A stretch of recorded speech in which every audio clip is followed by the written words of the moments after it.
okay a daga cikin idan aka tsaya aka saurari waƙan da kyau baki ambaci sunan kawai lyrics ne na mu iya cewa kamar waƙa ce baiti ne ya biyo da gurin daga nan ke kika faɗi wannan magana su kuma daga nan mutane suka juya magana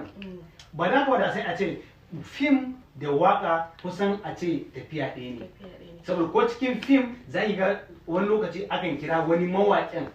ya zo a ba shi sin a ciki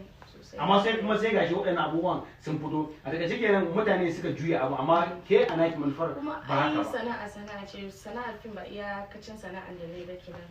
lokacin ina fim na zo na fara online business ina sai da kaya idan kai order ka gaya min inda kake zan je in kawo kayan ka biya kuɗi in maka delivery in ma kana wani gari ne in tura a je tashar mota a bada sannan a yi maka delivery ɗin shi so kuma na zo daga baya na zo na